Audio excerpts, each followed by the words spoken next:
Hello everyone students, बच्चों आज के लेक्चर में हम डिस्कस करेंगे मैथमेटिकल डेफिनेशन ऑफ प्रोबेबिलिटी। ठीक है, प्रोबेबिलिटी के पहले लेक्चर में हमने कुछ टर्म्स को डिस्कस किया था, प्रोबेबिलिटी को डिस्कस किया था, क्या होता है, एग्जांपल्स काफ़ी सारे हमने डिस्कस किए। आज के लेक्चर में हम समझेंगे कि मैथमेटिकल डेफिनेशन ऑफ प्रोबेबिलिटी क्या होता है, मतलब प्रोबेबिलिटी को किस तरीके से हम कैलकुलेट कर सकते हैं, क्या उसका फार्मूला होता है, वो हम डिस्कस करेंगे। और ये जो टॉपिक है ये मोस्ट इम्पॉर्टेंट इसलिए है क्योंकि यहाँ से क्वेश्चंस एग्ज़ाम में पूछा जाता है।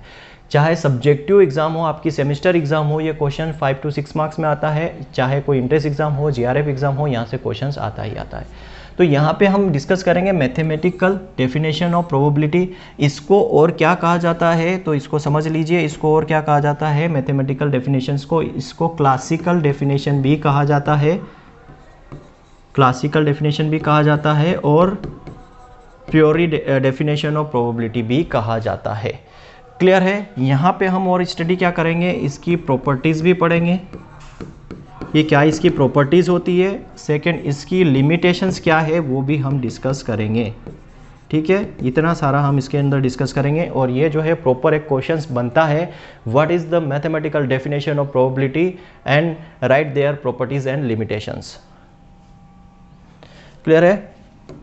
तो सबसे पहले इसको समझते हैं कि डेफिनेशंस होती क्या है ये। ठीक है, ये डेफिनेशंस होती क्या है मैथमेटिकल प्रोबेबिलिटी डेफिनेशन। इस थ्योरी को या इस डेफिनेशंस को दिया किसने है, याद रखना, इसको दिया है जेम्स बर्नौली ने।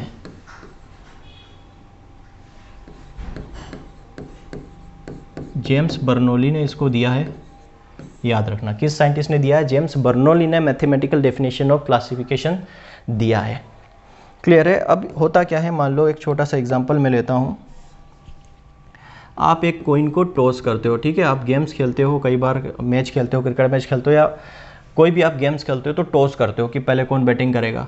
तो जब आप कॉइन को यूज़ करते हो टॉस करने में, क्लियर है, तो कॉइन के अंदर दो पहलू होते हैं, एक होता है हेड, एक होता है टेल।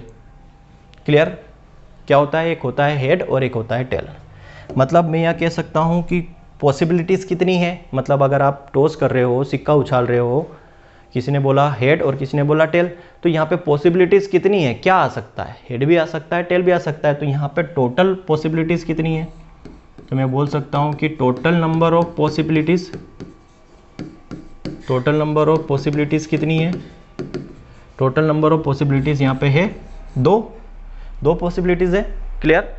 तो इसी को हम क्या बोलते हैं, जब टोटल नंबर ऑफ पॉसिबिलिटीज़ को, कल मैंने टर्मिनोलॉजी पढ़ाई थी, उसमें बताया था कि जब total number of possible outcomes होते हैं उसको हम क्या बोल देते हैं, एग्जॉस्टिव इवेंट्स। क्या कहते हैं, एग्जॉस्टिव इवेंट्स कह देते हैं। तो यहाँ पे जो एग्जॉस्टिव इवेंट कितने हो गए, 2।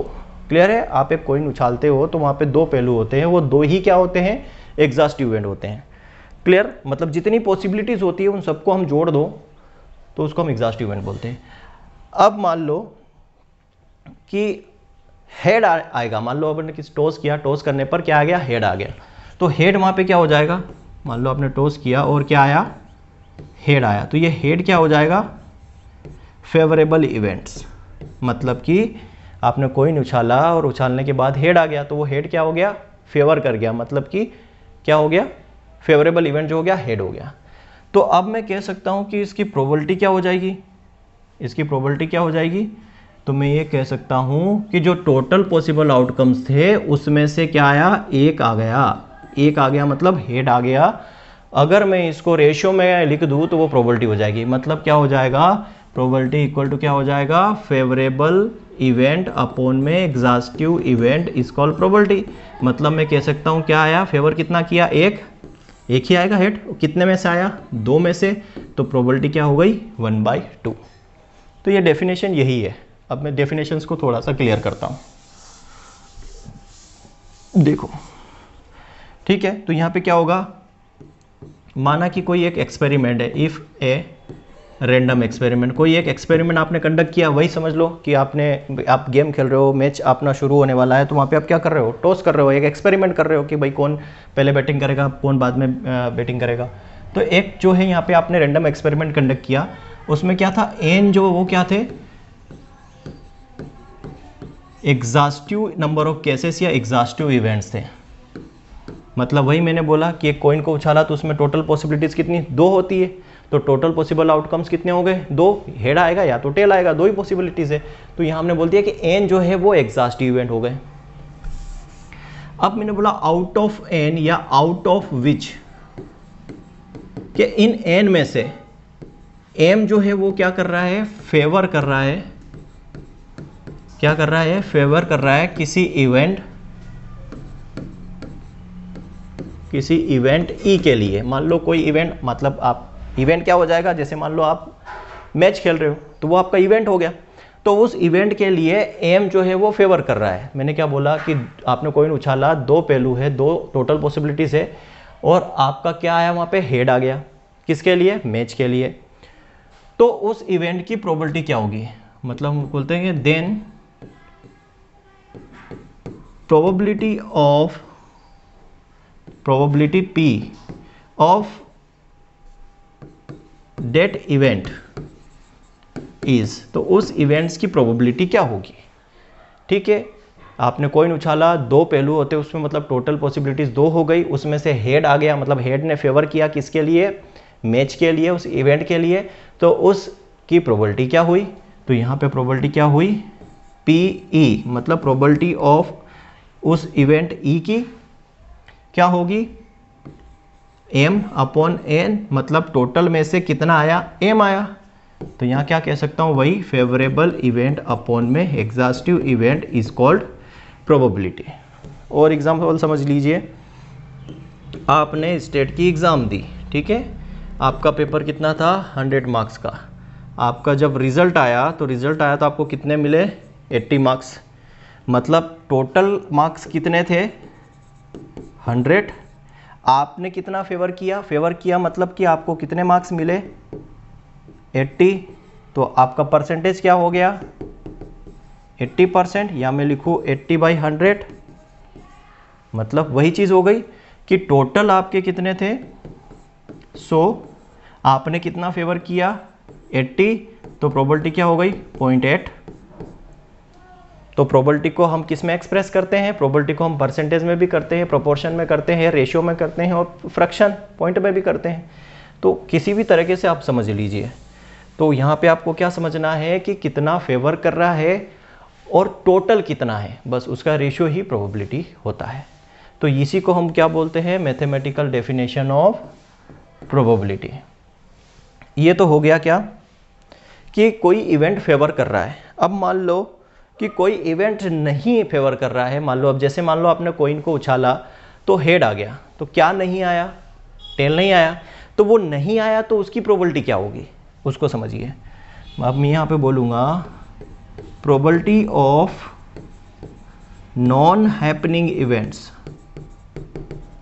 नॉन हैपनिंग इवेंट्स को आप ई बोलो, ई का बार बोलो, या ई की पावर सी बोलो। मतलब यहाँ पे बार लगा या सी लगा, मतलब कॉम्प्लीमेंट्री ऑफ ई। ई क्या था? जो हैपनिंग, जो इवेंट हुआ था, मतलब हेड आया था, और जो नहीं आया था वो क्या? कॉम्प्लीमेंट्री ऑफ ई, मतलब ई का बार या सी। तो उसकी प्रोबेबिलिटी क्या होगी? नॉन हैपनिंग इवेंट्स की प्रोबेबिलिटी हमने मान लिया यहाँ पे QE लिख सकता हूँ, या मैं PE का बार लिख सकता हूँ, ठीक है, इक्वल टू यहाँ पे क्या हो जाएगा? तो जो जैसे मान लो अभी हमने क्या समझा, आपका स्टेट का पेपर था, आपके 80 नंबर आए, कितने? 100 में से। तो कितने नंबर आपको नहीं मिले, उसकी प्रोबेबिलिटी क्या होगी? तो कितने नहीं मिले आप क्या लिखोगे? 100 में से 80 माइनस करोगे बटे 100, इतने आपको नहीं मिले। 100 में से 80 मिले आपको, तो कितने नहीं मिले? 100 माइनस 80। तो मैं क्या लिखूंगा यहाँ पे? n माइनस एम अपॉन में n। यहाँ पे आप करोगे तो क्या आ जाएगा? 20/100 बराबर 0.2, मतलब कि 20% मार्क्स आपको नहीं मिले। तो यहाँ पे अगर मैं अलग करूँगा तो क्या हो जाएगा? n अपॉन में n माइनस m अपॉन में n, ऐसा लिख सकता हूँ। अलग अलग कर दिया, n के साथ n रखा, माइनस में m के साथ n, एलसीएम लूँगा तो वापस यही बन जाएगा। आगे समझिए। अब मैंने इसको कैंसिल किया n से n, तो यहाँ पे probability of non happening events क्या आ गया? 1 माइनस m अपॉन में n। अब मुझे ये एक चीज़ बताइए यहाँ पे कि ये क्या है? m अपॉन n बराबर क्या होता है? PE। यहाँ पे भी क्या है? m upon n। तो क्या मैं इसके बराबर में PE लिख सकता हूँ? बिल्कुल लिख सकता हूँ। तो ये हो जाएगी किसकी प्रोबेबिलिटी, जो नहीं हो रहा है, जो इवेंट्स नहीं आ रहा है उसकी प्रोबेबिलिटी। क्लियर है। तो अगर मैं इसको और आगे क्लासीफाई करूँ, इस इक्वेशन को, इस आगे इक्वेशन को और इलेबरेट करूँ, Q E equal to 1 minus क्या होता है पी ई। अगर मैं इसको बराबर के इधर ले आऊँ तो क्या हो जाएगा, P E plus Q E equal to 1। मतलब प्रोबेबिलिटी, टोटल प्रोबेबिलिटी कितनी होती है, याद रखना, कोई भी इवेंट हो टोटल प्रोबेबिलिटी कितनी होती है, टोटल प्रोबेबिलिटी ऑलवेज 1 होती है। ध्यान रखना, टोटल प्रोबेबिलिटी, कोई भी इवेंट हो, कोई भी एक्सपेरिमेंट हो, एक्स वाई जेड कुछ भी हो, टोटल प्रोबेबिलिटी हमेशा 1 ही होगी, याद रखना। क्लियर है। तो ये चीज़ हो गई। अब यहाँ पे बात आती है इसकी रेंज की, या हम उसको प्रॉपर्टीज़ के अंदर डिस्कस कर लेंगे। तो ये मैथमेटिकल डेफिनेशन थी प्रोबेबिलिटी की, क्या होती है कि अगर आपके पास